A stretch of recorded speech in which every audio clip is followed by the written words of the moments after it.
Hello there and welcome back to another episode of the Buffs and Nerfs of Pokemon Radical Red. This time we're taking on Mr. Guns for Hands himself, Magmortar. Beginning with Magby and Magmar, there's actually no change in their learn set. It's exactly the same as Pokemon Sun and Moon. The same can be said about Magmortar until we get to its final two moves, which we'll be talking about later. Also, I should mention they all lose their ability to learn Smokescreen, but all accuracy and evasion raising or dropping moves are taken out from the game, so it's not even worth mentioning.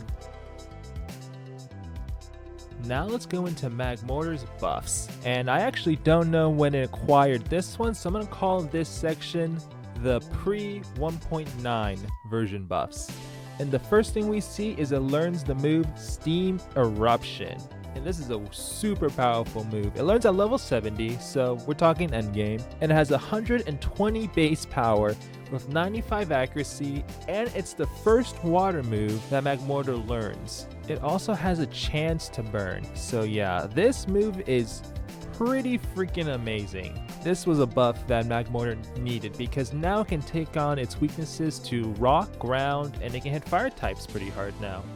Moving on to version 1.9, Magmortar can now learn 4 pretty good moves by TM and 1 by Move Tutor. First off is Scald, which has 80 base power, a water type, and it's pretty much a discount version of Steam Eruption. But a lot of Pokemon use it, so it's a really good move to have early on. It also learns Dark Pulse and Dragon Pulse, which seems really weird at first, but it will all make sense later, and also learns Aura Sphere by Move Tutor, which also seems weird, but it makes all the sense with this next buff. It now has the hidden ability of Mega Launcher. That's right, we are finally using those hand cannons to use. Mega Launcher is a super interesting ability, increases all pulse moves and Aura Sphere by 1.5. So that 80 base power Dark Pulse, now 120. That 85 power Dark Pulse, now 127.5. And that 80 power Aura Sphere, now 120. In version 2.0, the entire line, Magmy, Magmar, and Magmortar now are able to learn the move Scorching Sand, which is a 70 base power, 100 accuracy ground move with a chance to burn. Just imagine you're on the beach on a hot sunny day and you're just pelted in the face with some burning hot 100 Fahrenheit degree sand. Yeah, it's kind of like that. In version 2.1, Magmortar learns another really cool TM, and that is Meteor Beam. It is a 2-turn move that raises your special attack before it fires off on the next turn, with 120 base power and 90% accuracy. With a power herb, this move can go off on the first turn, so it is an extremely powerful rock type move. Moving on to version 2.2, we have 2 buffs this time. First off, it loses 15 points from its attack, which it will not be missing, and it added it to its speed. So now it went from 83 to 98 speed, which puts it on par with Pokemon like Solgaleo, Galarian Zapdos, and Pokemon of that speed tier. And now at level 66, it learns the move Magma Storm.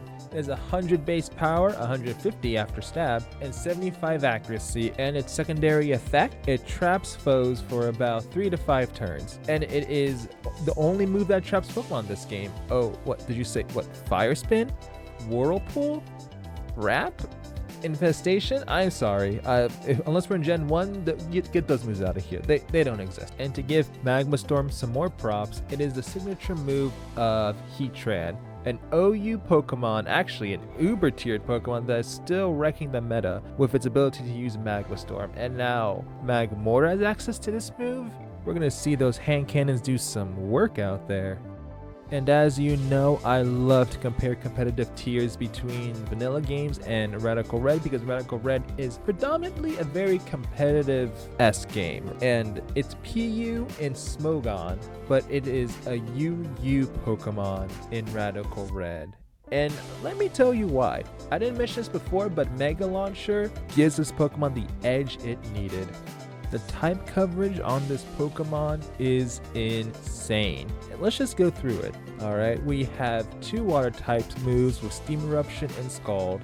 We have, of course, all of its fire moves. We have a dark move, Dark Pulse, Dragon Pulse, Rock with Meteor Beam, and Fighting with Aura Sphere. It has such a wide array of moves, and also has access to moves like Thunderbolt and Psychic. And though those moves aren't hitting as hard as some of the Mega Launch boosted moves, it is still hitting pretty hard, and Thunderbolt covers its water weakness. And in my research to see how many types it can hit super effectively, I found out that as an egg move, it gets to move Belch, which is a 120 power poison move, which only works as long as you eat a berry. So there is that stipulation, but for some reason Magmortar has all of these 120 hitting power moves, and it is crazy.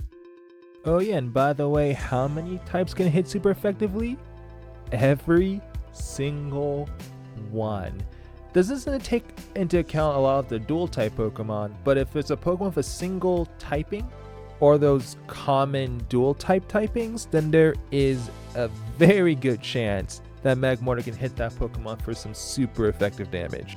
Also, this Pokemon gets 125 special attack, which means its special attack and its speed is actually equal to Hydreigon's. So just take that into consideration. You could even create a situation in which you trap a Pokemon that has a poor matchup against Magmortar and just decimate it. The moment of truth. To the Pokemon with the hand cannons, I have to give a 4 out of 5, which feels a little weird because we just gave Electivire 4 out of 5.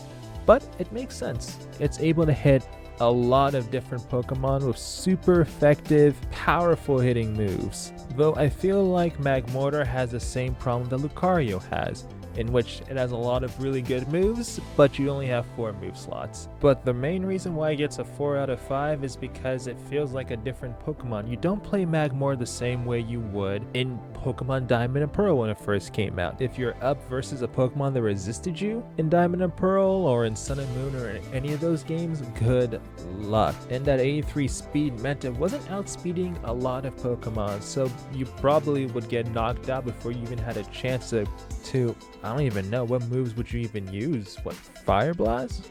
Focus Blast? Hyper Beam? At the end of the day, Magmortar is going to hit really hard. Even if it's not super effective against certain Pokemon, there's a really low chance it will resist every single one of the moves that you have. So there is that. But what do you guys think? Do you think Magmortar deserves this high rating? Do you think it deserves a lower one? Let me know in the comments below, and let me know what Pokemon you want to see next. Until next time, I'll catch you guys later.